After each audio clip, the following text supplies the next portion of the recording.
लोकसभा में वक्फ संशोधन bill pass हो गया विपक्ष के हंगामे के बावजूद। और अभी जब मैं आपसे बात कर रही हूँ, शो कर रही हूँ, तब राज्यसभा में अग्नि परीक्षा चल रही है। तो क्या तुष्टीकरण की राजनीति पर भाजपा सरकार ने रोक लगा दी है, या फिर जितना दर्द मुसलमानों को नहीं हुआ उससे कहीं ज्यादा सदमे में है विपक्ष? जानेंगे इसे।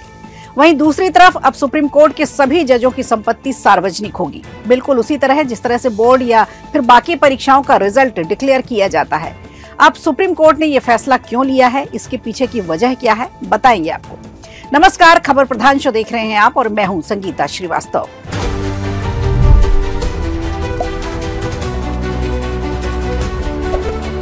पक्ष विपक्ष की अपनी अपनी दलीलों के बाद लोकसभा में वक्फ संशोधन विधेयक 2025 पास हो गया। विधेयक के पक्ष में 288 सांसदों ने मतदान किया तो विपक्ष में 232 पड़े। इसके बाद वक्फ बिल राज्यसभा में पेश किया गया। लोकसभा में बिल पास होने के बाद से विपक्ष लगातार केंद्र सरकार पर हमलावर है। लोकसभा में बिल पास होने के बाद राज्यसभा से सांसद सोनिया गांधी ने कहा कि इसे जबरन पास कराया गया है और इसे संविधान पर खुला हमला भी बताया। तो वहीं राहुल गांधी ने कहा कि वक्फ संशोधन बिल एक हथियार है जो देश के अल्पसंख्यकों पर चलाया गया। जबकि बीजेपी के नेता गिरिराज सिंह बड़े मुखर रहे। उन्होंने कहा कि इस बिल के जरिए सरकार ने कांग्रेस की 2013 की गलती को सुधारा है। आपको बता दें, वर्तमान में 9 लाख एकड़ में फैली है 8 लाख से भी ज्यादा पंजीकृत वक्फ की संपत्तियां। इन संपत्तियों से लगभग 200 करोड़ रुपए का राजस्व प्राप्त होता है। अभी तक इनमें से गरीब जरूरतमंद मुसलमानों को क्या दिया गया? क्या किसी को छत मिली, कोई स्कूल बना, अस्पताल बना? नहीं। अब आइए आपको बताते हैं कि कांग्रेस ने कैसे अपनी तुष्टीकरण की नीति और मुस्लिम वोट बैंक हथियाने के लिए एक घिनौनी चाल चली। और इसके लिए कांग्रेस ने न सिर्फ 1995 में वक्फ कानून में संशोधन कर वक्फ बोर्डों को असीमित अधिकार दे दिए, बल्कि बड़ी मात्रा में सरकारी जमीन भी वक्फ बोर्ड के हवाले करने में भी कोई कोताही नहीं बरती। वो तो संसद भवन की जमीन का मुद्दा ना आता तो शायद जनता को इसका पता ही न चलता। डॉक्टर मनमोहन सिंह की सरकार थी। यूपीए सरकार ने 2014 के लोकसभा चुनाव से ऐन पहले बड़ा खेल खेल दिया। दिल्ली भू एवं विकास विभाग और दिल्ली विकास प्राधिकरण की लगभग 123 सरकारी संपत्तियों को वक्फ बोर्ड के हवाले कर दिया। चुनाव से ठीक पहले मनमोहन सरकार ने 5 मार्च 2014 को एक सरकारी गजट निकाला जिसमें कहा गया कि दिल्ली की 62 संपत्तियां वक्फ बोर्ड को सौंप दी जाएंगी। और गौर करने वाली बात यह है कि उस वक्त देश में चुनाव की आचार संहिता लागू थी। दिल्ली वक्फ बोर्ड ने सरकार पर संपत्तियों के लिए मुकदमा किया और मुकदमा वापस लेने के नाम पर 2 कदम आगे बढ़ते हुए सरकार वो सारी संपत्तियां वक्फ बोर्ड को सौंप देती है ताकि मुसलमान खुश हो जाएं और कांग्रेस को वोट देने का एक फरमान निकल जाए। हालांकि देश की जनता को दिखाने के लिए कहती है सरकार की कोई मुआवजा नहीं देगी।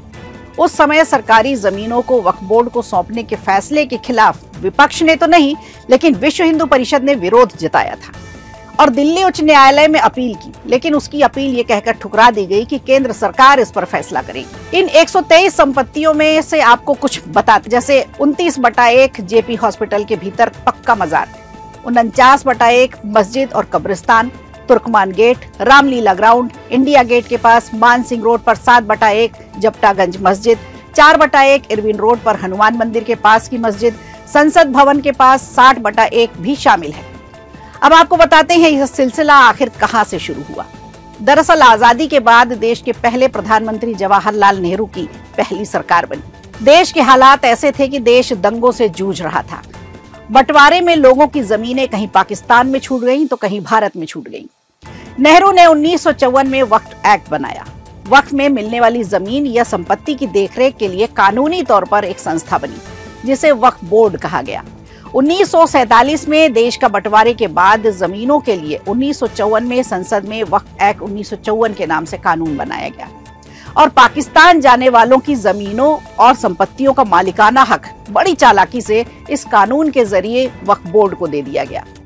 1955 में यानी कानून लागू होने के ठीक 1 साल बाद इस कानून में संशोधन किया गया और हर राज्य में एक वक्फ बोर्ड का गठन किया गया और इसी तरह से हर राज्य में वक्फ की चल और अचल संपत्तियों को धीरे धीरे बढ़ाया गया, जिस पर भारत की न्याय व्यवस्था भी कोई एक्शन नहीं ले सकती थी।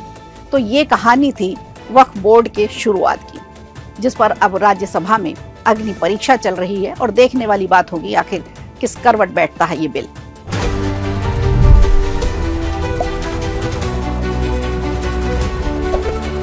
इधर जब से जस्टिस यशवंत वर्मा के घर से कैश मिलने की बात सामने आई है, लोगों ने जजों पर शक करना शुरू कर दिया है। हालांकि कुछ फैसले तो जज के पहले से ही पल्ले नहीं पड़ रहे थे, बावजूद इसके लोगों को राइट नहीं है जज के फैसलों पर सवाल उठाने का। लेकिन इस घटना के बाद तो जैसे लोगों का सब्र ही टूट गया। अब जुडिशरी के प्रति ट्रांसपेरेंसी और जनता का भरोसा बनाए रखने के लिए सुप्रीम कोर्ट के सभी जजों ने पदभार ग्रहण करने के दौरान ही अपनी संपत्ति का ब्यौरा सार्वजनिक करने का फैसला लिया है। 1 अप्रैल को हुई फुल कोर्ट मीटिंग में सभी 34 जजों ने chief justice of India Sanjeev Khanna की मौजूदगी में अपनी संपत्ति का खुलासा करने का फैसला लिया। जजों ने यह भी कहा कि संपत्तियों से जुड़ी डिटेल सुप्रीम कोर्ट की ऑफिशियल वेबसाइट पर अपलोड की जाएगी। हालांकि वेबसाइट पर संपत्ति की घोषणा स्वैच्छिक होगी। सुप्रीम कोर्ट में जजों की निर्धारित संख्या 34 है। फिलहाल यहाँ 33 जज हैं, 1 पद खाली है। इनमें से 30 जजों ने अपनी संपत्ति का घोषणा पत्र कोर्ट में दे दिया है। हालांकि ये सार्वजनिक नहीं किया गया है। ये फैसला दिल्ली हाईकोर्ट के जज यशवंत वर्मा के घर से कैश मिलने के विवाद के बाद लिया गया। जस्टिस वर्मा के सरकारी बंगले में 14 मार्च को आग लगी थी। फायर सर्विस टीम को वहां अधजले नोट मिले। फिलहाल तो कैश मामले से घिरे जस्टिस यशवंत वर्मा को दिल्ली हाईकोर्ट से इलाहाबाद हाईकोर्ट ट्रांसफर कर दिया गया है। सुप्रीम कोर्ट की सिफारिश और राष्ट्रपति की मंजूरी के बाद आदेश जारी किया गया। हालांकि इलाहाबाद हाईकोर्ट के चीफ जस्टिस को निर्देश दिया गया है कि जस्टिस वर्मा को कोई न्यायिक काम अभी न सौंपा जाए। मामले की जांच सुप्रीम कोर्ट के इंटरनल जांच कमेटी कर रही है, जिसमें 3 जज हैं। इस कमेटी के सामने जस्टिस यशवंत वर्मा की पेशी जल्द हो सकती है। लेकिन सवाल ये उठता है कि जब न्यायिक व्यवस्था को स्थापित किया गया तब उसके ऊपर जिम्मेदारी थी जनता को न्याय देने की, संविधान की आत्मा को बचाए रखने की। लेकिन आज के समय में देश की जनता का भरोसा सबसे ज्यादा न्यायिक प्रणाली से ही उठा है। तो खबर प्रधान में आज के लिए इतना ही। दीजिए इजाजत, नमस्कार। वीडियो अच्छा लगा हो तो लाइक कीजिए, शेयर कीजिए और कमेंट बॉक्स में हमें जरूर बताइए।